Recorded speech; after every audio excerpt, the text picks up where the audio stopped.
जय हिंद प्यारे साथियों, कैसे हो आप सब? बिल्कुल मस्त होंगे।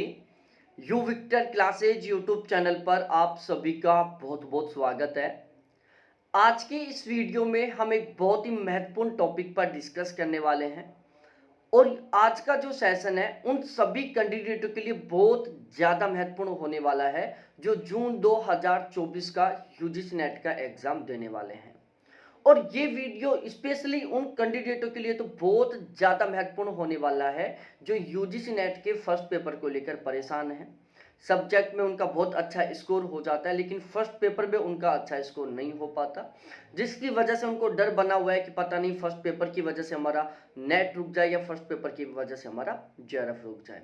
क्योंकि यदि आपको नेट क्वालिफाई करना है या जेआरएफ क्वालिफाई करना है तो आपको सब्जेक्ट के साथ साथ फर्स्ट पेपर में भी बहुत अच्छा स्कोर करना बहुत ज़्यादा कंपलसरी है।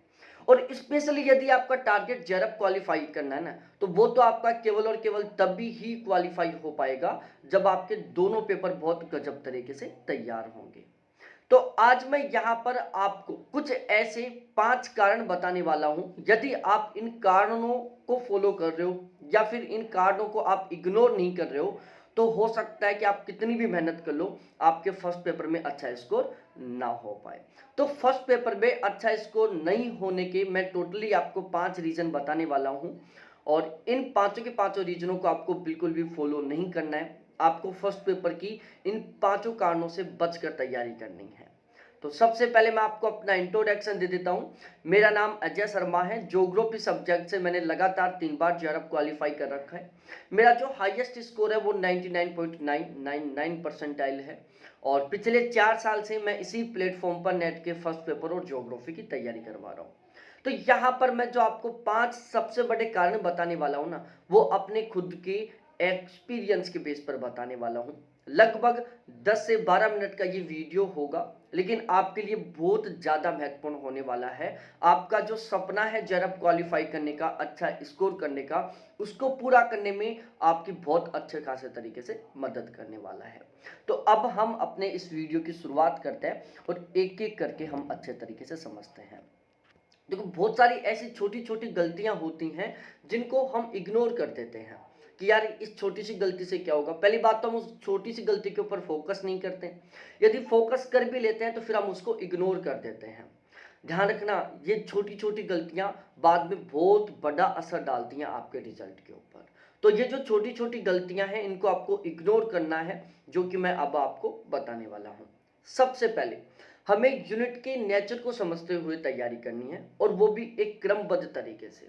अब यूनिट के नेचर, हमने तो कभी ऐसा सुना ही नहीं किया कि यूनिट का भी कोई नेचर है। हम तो पढ़ रहे हैं, पहले पहली यूनिट पढ़ लिया, फिर दूसरी पढ़ लिया, फिर तीसरी पढ़ लिया, फिर चौथी, फिर पांचवी, फिर छठी। हम तो ऐसे सीक्वेंस से पढ़ रहे हैं, हमें तो पता ही नहीं है कि यूनिट का भी कोई नेचर है। देखो, हमारे फर्स्ट पेपर के सिलेबस में टोटली कुल मिलाकर 10 यूनिट हैं। नेचर के आधार पर यहाँ पर जो क्वेश्चन बनते हैं ना, उनके आधार पर हमने इन 10 यूनिटों को टोटल 3 भागों में डिवाइड करते हैं। एक भाग जहां से अंडरस्टैंडिंग टाइप के क्वेश्चन आते हैं, उन क्वेश्चनों को आप केवल तब ठीक कर सकते हो जब आप उनको अच्छे तरीके से समझोगे। दूसरी यूनिट जहां से याद करने वाले क्वेश्चन आते हैं और तीसरा जहां से प्रैक्टिस वाले क्वेश्चन आते हैं। तो अब मैं एक एक करके आपको समझाता हूं। देखो, हमारे सिलेबस में total 4 unit, teaching aptitude, research aptitude, logical reasoning और कम्युनिकेशन, ये 4 ऐसी यूनिट हैं ये अंडरस्टैंडिंग टाइप की हैं। इन 4 यूनिटों के क्वेश्चनों को आप केवल और केवल तब ही ठीक कर पाओगे जब आप इन 4 की 4 यूनिटों को अच्छे तरीके से समझोगे। बहुत सारे ऐसे कैंडिडेट हैं जिनका अंडरस्टैंडिंग कैपेसिटी इतना गजब तरीके का होता है कि वो इन 4 यूनिटों को बिना पढ़े हुए भी क्वेश्चन ठीक कर देते हैं। और बहुत सारे कैंडिडेट ऐसे होते हैं बेचारे जिनका अंडरस्टैंडिंग लेवल इतना कमजोर होता है कि वो इन 4 यूनिटों को बहुत गजब तरीके से तैयार करते हैं, तब भी वो क्वेश्चन ठीक नहीं कर पाते। यदि आप इन 4 यूनिट के प्रत्येक क्वेश्चन को ठीक करना चाहते हो तो इन 4 यूनिट के प्रत्येक टॉपिक को आपको बहुत अच्छे तरीके से समझना होगा, बहुत अच्छे तरीके से। हर एक लाइन को अच्छे तरीके से समझना होगा, उसका मीनिंग समझना होगा। क्योंकि यहां से जो क्वेश्चन बनेंगे ना, या तो वो सिचुएशन बेस्ड क्वेश्चन बनेंगे या फिर वो अंडरस्टैंडिंग टाइप के क्वेश्चन बनेंगे और उनको केवल और केवल आप तब ठीक कर पाओगे जब इन 4 यूनिट के प्रत्येक टॉपिक को आप अच्छे तरीके से समझोगे। दूसरी प्रॉब्लम, आजकल यहाँ पर क्वेश्चनों को टफ बनाने के लिए इन 4 यूनिटों से जो क्वेश्चन बनते हैं ना, उसमें पर्यायवाची शब्दों का उपयोग होने लग गया। तो आपको हर एक कीवर्ड का अर्थ भी पता होना चाहिए कि इस कीवर्ड का अर्थ क्या है। यदि आपको कीवर्ड का अर्थ पता नहीं होगा तो आपको क्वेश्चन अच्छे तरीके से नहीं समझ में आएगा। तो ध्यान रखना, ये जो 4 यूनिट है, इनको यदि आप रट रहे हो ना, तो समझो आप सबसे बड़ी गलती कर रहे हो। इन 4 यूनिटों को आप कितना भी रट लो, आप कभी क्वेश्चन ठीक नहीं कर पाओगे। इन 4 यूनिटों के यदि आप प्रत्येक क्वेश्चन को ठीक करना चाहते हो तो आज से ही आप रटना बंद कर दो और इन 4 यूनिटों को अच्छे तरीके से समझना शुरू कर दो। तो इन 4 यूनिटों को हमें अच्छे तरीके से समझना है। यदि प्रत्येक टॉपिक को अच्छे तरीके से समझ लिया, प्रत्येक कीवर्ड का आपको अच्छे तरीके से अर्थ पता है, तो मैं गारंटी के साथ कह रहा हूं कम समय में आप सभी के सभी क्वेश्चनों को ठीक कर दोगे। उसके बाद जो दूसरा सेशन है वो है इन्वायरमेंट का, आईसीटी का, हायर एजुकेशन का। हमारे सिलेबस में ये 3 ऐसी यूनिट हैं जो याद करने वाली हैं, यहां पर समझने का बिल्कुल नाम मात्र है। इन 3 यूनिटों के क्वेश्चनों को आप बहुत अच्छे तरीके से ठीक केवल और केवल तब ही कर पाओगे जब इनसे रिलेटेड जितने भी फैक्ट है वो आपको अच्छे तरीके से याद है। ठीक है, अब याद भी आपको समझदारी के साथ करना है। अब आपके दिमाग में आ रहा होगा कि समझदारी से याद करने का मतलब, भाई हम एक तो इस तरीके से रट लेते हैं कि यदि कंफ्यूजन बेस का कोई क्वेश्चन बन गया तो उसमें हम गलत कर देते हैं। हम एक विदाउट सीक्वेंस से केवल रटने की कोशिश कर रहे हैं, 2 दिन बाद वापस भूल रहे हैं, एग्जाम में जाकर हम कंफ्यूज हो रहे हैं। भाई आपको एक समझदारी के साथ याद करना है। समझदारी के साथ याद करने का मतलब है जहां पर हमें ट्रिक के माध्यम से याद करने की जरूरत पड़े तो वहां पर हमें ट्रिक बनाकर याद करना चाहिए ताकि हम कंफ्यूज ना हो। जहां पर हमें तुलनात्मक तरीके से याद करने का मौका मिले तो वहां पर आपको तुलनात्मक तरीके से याद करना चाहिए ताकि आप कंफ्यूज ना हो। जैसे रैम मेमोरी है और रोम मेमोरी है, प्राइमरी मेमोरी है, सेकेंडरी मेमोरी है। यदि आप इनको तुलनात्मक तरीके से याद करोगे तो इनको कभी नहीं भूलोगे और इनसे बनने वाले प्रत्येक क्वेश्चन को आप ठीक करोगे। जैसे जितने भी कॉन्फ्रेंस हैं, चाहे वो कोप से रिलेटेड हो, चाहे वो मॉन्ट्रियल प्रोटोकॉल हो, जितने भी प्रोटोकॉल है या जितने भी कॉन्फ्रेंस है, यदि आप इनको तुलनात्मक तरीके से याद करोगे ना तो आप इनसे बनने वाले क्वेश्चनों को कभी गलत नहीं करोगे। और यदि आप ऐसे टॉपिकों का तुलनात्मक तरीके से अध्ययन नहीं करोगे तो मैं गारंटी के साथ कह रहा हूं आप कितना भी याद कर लो, आप एग्जाम में जाकर 100% कंफ्यूज हो जाओगे। जैसे इंपॉर्टेंट डे, कौन सा डे किसके लिए प्रसिद्ध है, ठीक है, हायर एजुकेशन में जितने भी आयोग है, जितने भी कमीशन है, उनको आप यदि तुलनात्मक तरीके से पढ़ोगे तो आप कभी कंफ्यूज नहीं होगे। और यदि आप उनको केवल सीधे रटोगे ना तो एग्जाम में जाकर कंफ्यूज हो जाओगे, फिर ये हो जाएगा कि ये सही है या फिर ये गलत है और बहुत मेहनत करने के बावजूद आपका क्वेश्चन गलत हो जाएगा। ये छोटी छोटी गलतियां जिनको हम आज इग्नोर कर रहे हैं, इनके ऊपर फोकस नहीं कर रहे हैं, लेकिन जब आप एग्जाम दोगे ना तब आपको रियलाइज होगा कि मैं यहाँ पर कंफ्यूज हो रहा हूँ, यहाँ पर क्या हो रहा हूँ। तो आपको इनको याद करना है, लेकिन वो पूरी समझदारी के साथ याद करना है। जिन टॉपिकों में तुलनात्मक अध्ययन करना चाहिए वहां पर आपको तुलनात्मक अध्ययन करना है। जिनको आपको ट्रिक बनाकर याद करना चाहिए वहां पर आपको ट्रिक बनाना चाहिए। और जहां पर लगता है कि यार ये तो सीधा याद हो जाएगा तो उसको सीधा याद कर लो, कोई दिक्कत नहीं है। अब उसके बाद जो तीसरा सेशन आता है रीजनिंग का, मैथ का और डीआई का, ये प्रैक्टिस करने वाली यूनिट है। इनकी आप जितनी ज्यादा प्रैक्टिस करोगे ना उतना ही आपका स्कोर इंक्रीज होगा। देखो ये जो 3 यूनिट है इनका एक बहुत बड़ा साइड इफेक्ट भी है। साइड इफेक्ट क्या है, सपोज दैट आपको यहाँ पर कॉन्फिडेंस आ रहा है कि मैं रीजनिंग, मैथ और डीआई के क्वेश्चनों को ठीक कर दूंगा, ठीक है, आपने सही ढंग से प्रैक्टिस कर ली, एग्जाम में आप एग्जाम देने के लिए बैठ गए। अब वहां पर आप इन क्वेश्चनों को सोल्व करोगे, वहां पर आपका टाइम एक्स्ट्रा लगेगा। सपोज दैट आपने कहीं पर मिस्टेक कर दी सोल्व करते समय, आंसर गलत आ रहा है, ऑप्शन से मैच नहीं कर रहा है, तो आप उस क्वेश्चन को दोबारा सोल्व करोगे, फिर आपका दोबारा टाइम लगेगा। ठीक है, तो आपको रीजनिंग, मैथ, डीआई की बहुत बेहतरीन तरीके से, बहुत अच्छे खासे तरीके से प्रैक्टिस करनी है ताकि आपकी कैलकुलेशन स्पीड बहुत अच्छी खासी हो जाए, कैलकुलेशन करने में आपको ज्यादा टाइम ना लगे। कैलकुलेशन में जो क्वेश्चन को सोल्व करते समय जो माइनर माइनर मिस्टेक होती है ना, वो आपकी यदि आप अच्छे तरीके से प्रैक्टिस करोगे तो वो होना बंद हो जाएंगे।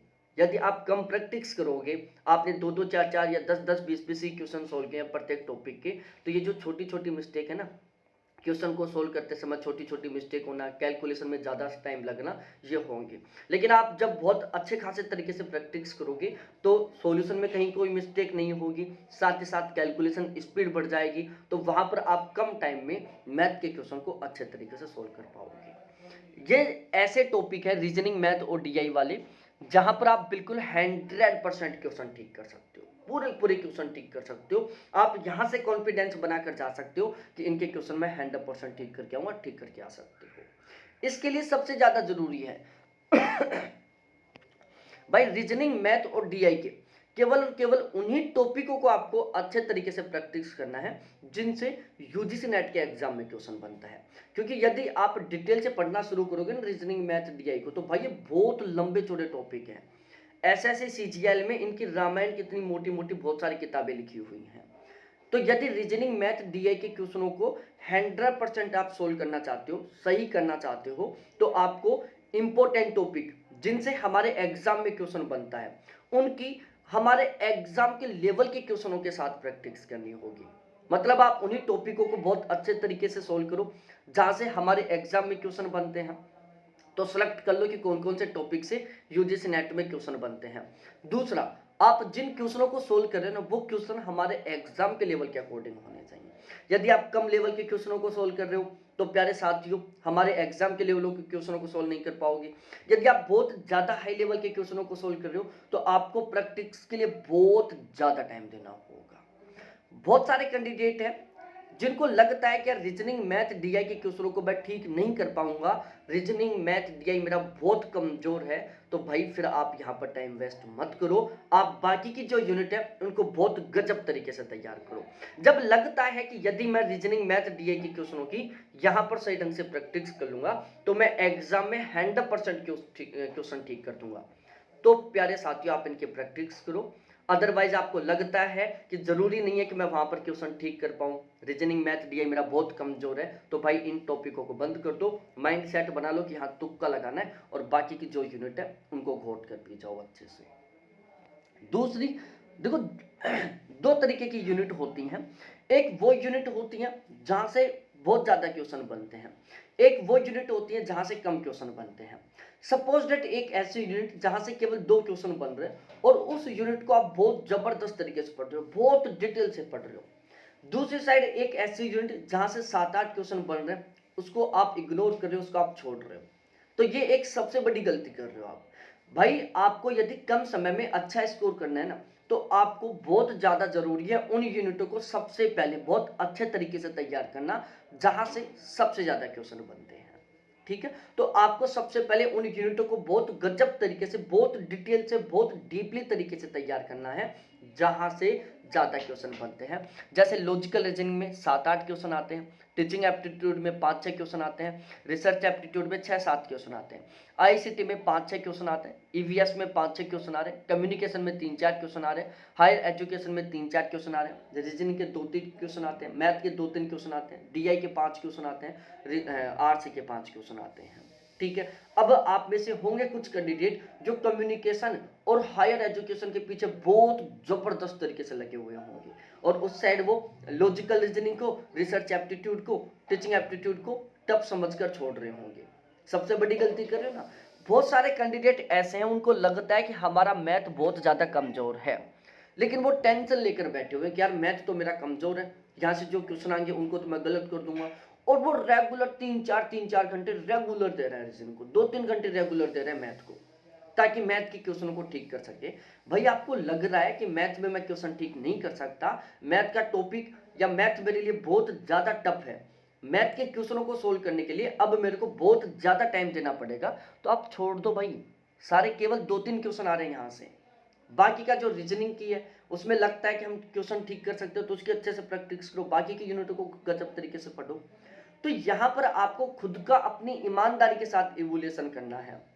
ठीक है, और उन यूनिटों को आपको बिल्कुल नहीं छोड़ना है जहां से ज्यादा क्वेश्चन बनते हैं, जैसे logical reasoning, teaching aptitude, research aptitude, EVS और आईसीटी।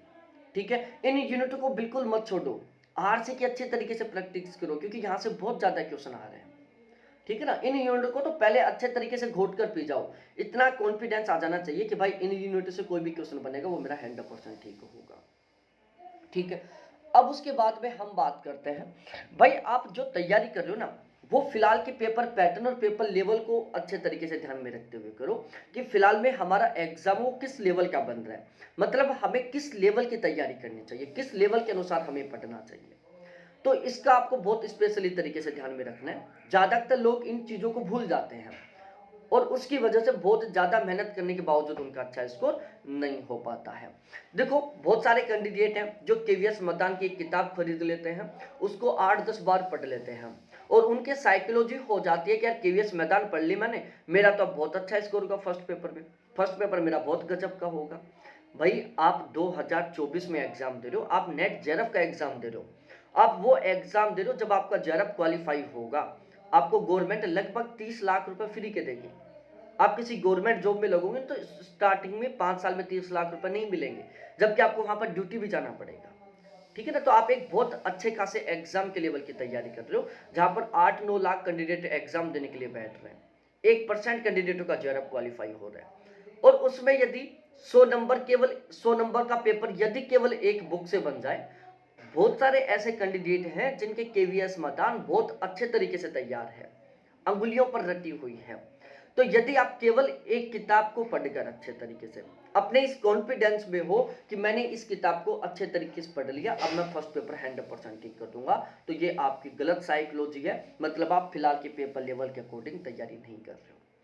ठीक है ना, आपके अंदर यदि एक कॉन्फिडेंस है कि मैंने केवल केवीएस मैदान पढ़ा है तो अब मैं फर्स्ट पेपर में बहुत अच्छा स्कोर कर लूंगा, तो आप गलत साइकोलॉजी में हो, आप पेपर लेवल के अकॉर्डिंग तैयारी नहीं कर रहे हो। भाई केवीएस मैदान बेस्ट बुक है मानते हैं, लेकिन कंप्लीट सिलेबस को, फिलहाल के कंप्लीट टॉपिकों को बहुत अच्छे तरीके से नहीं कर रही है ये बुक। आप केवीएस मैदान की 2019 वाली बुक और 2024 वाली बुक उठा के देखो, कंटेंट में आपको बहुत ज्यादा अंतर नहीं देखने को मिलेगा, ज्यादा से ज्यादा 10% कंटेंट अपडेट हुआ होगा। और यदि हम पेपर के बेस पर बात करें, 2019 का पेपर देखो और 2023 वाला पेपर उठा के देखना, आपको दिन रात का अंतर देखने को मिलेगा। तो ये आपकी यदि साइकोलॉजी है कि मैंने एक किताब पढ़ ली अच्छे से मेरा अच्छा स्कोर हो जाएगा, तो ये गलत साइकोलॉजी है। हाँ, आपने केवीएस मैदान पढ़ ली, अब आप उन टॉपिकों को अच्छे से कवर करो जहां से फिलहाल भी क्वेश्चन बन रहे हैं और जो केवीएस मैदान में बहुत अच्छे तरीके से नहीं दिए हुए हैं। आप प्रीवियस ईयर पेपरों को पढ़ो, वहां से आप सेलेक्ट करो कि कौन कौन से टॉपिकों से क्वेश्चन रिपीट हो रहे हैं, उन टॉपिकों की आप एक लिस्ट बनाओ और फिर उनको बहुत डिटेल से तैयार करो। आप प्रीवियस ईयर पेपरों को पढ़ो, वहां से आपको पता चलेगा कि कौन से टॉपिक से किस लेवल का क्वेश्चन बन रहा है। भाई सपोज डेट आपने केवीएस मैदान से किसी टॉपिक को पढ़ लिया, अब उस टॉपिक से केवीएस मैदान से क्वेश्चन बन ही नहीं रहा है, तो केवीएस मैदान को पढ़ने से क्या फायदा हुआ। आप कंटेंट वो पढ़ो जहां से क्वेश्चन बनता हो, आप उस कंटेंट को मत पढ़ो जहां से क्वेश्चन ही नहीं बनता हो। तो आपको जो कंटेंट पढ़ना है वो एक सिलेक्टेड स्मार्ट कंटेंट पढ़ना है, बहुत ज्यादा पढ़ने की जरूरत नहीं है कि फर्स्ट पेपर में हम 8-10 किताबें पढ़ें, बहुत ज्यादा कंटेंट पढ़ने की जरूरत नहीं है, लेकिन वो समस्त कंटेंट पढ़ना जरूरी है जहां से आजकल क्वेश्चन बन रहे हैं। ठीक है, तो आपको बिल्कुल स्मार्ट और सिलेक्टेड क्वेश्चन पढ़ने जहां से क्वेश्चन बन रहे हैं। अब सबसे बड़ी प्रॉब्लम आती है कि स्मार्ट और सिलेक्टेड कंटेंट हम पढ़े कहां से।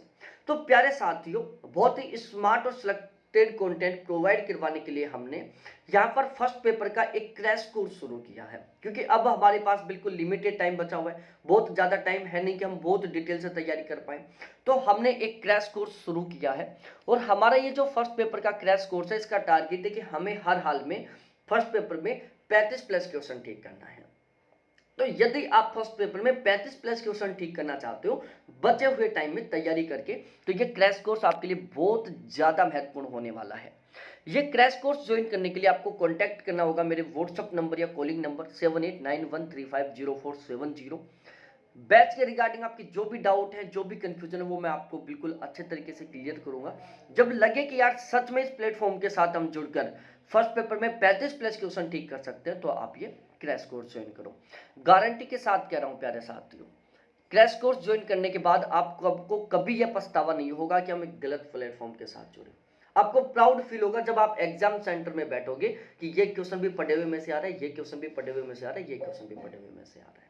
ठीक है भाई, हम ये जो क्रैश कोर्स में कंटेंट तैयार कर रहे हैं ना, ये जितनी भी किताबें हैं, जैसे केवीएस मैदान हो गया, दृष्टि हो गया, अरिहंत हो गया, ऑक्सफोर्ड हो गया, प्रीवियस ईयर पेपर हो गया, इन सभी को मिलाकर हमने ये क्रैश कोर्स का कंटेंट तैयार किया है। उन टॉपिकों को भी हमने यहाँ पर शामिल किया जो इन बुकों में नहीं है और जहाँ से क्वेश्चन बन रहे हैं। पेपर लेवल पेपर पैटर्न के ऊपर हमारा बहुत स्पेशली तरीके से फोकस है। 100% एग्जाम ओरिएंटेड कंटेंट है। एक भी किताब खरीदने की जरूरत नहीं पड़ेगी और इतना सफिशिएंट कंटेंट है कि आप बिल्कुल आसानी से इतने टाइम में इसको पढ़कर 35+ क्वेश्चन ठीक कर सकते हो। बिल्कुल रेगुलर लाइव क्लास मिलेगी, रिकॉर्डेड क्लास मिलेगी, पीडीएफ मिलेगा, संडे टू संडे टेस्ट मिलेगा, मॉक टेस्ट है, करंट अफेयर है, प्रैक्टिस क्वेश्चन है, प्रीवियस ईयर क्वेश्चन है, सब कुछ बिल्कुल सिस्टमेटिक तरीके से प्रोवाइड करवाया जाएगा। और यदि मैं चार्ज की बात करूं तो अभी ऑफर में चार्ज केवल 700 रुपये है, जो आप ये क्रैश कोर्स ज्वाइन कर सकते हो बिल्कुल नाम मात्र फीस में। केवल दो किताब भी नहीं खरीद सकते प्यारे साथियों 700 रुपये में, उसमें आपको बहुत ही बेहतरीन कंटेंट मिलने वाला है। तो बहुत बहुत धन्यवाद आप सभी को देखने के लिए। थैंक्स बाय मेरे प्यारे साथियों।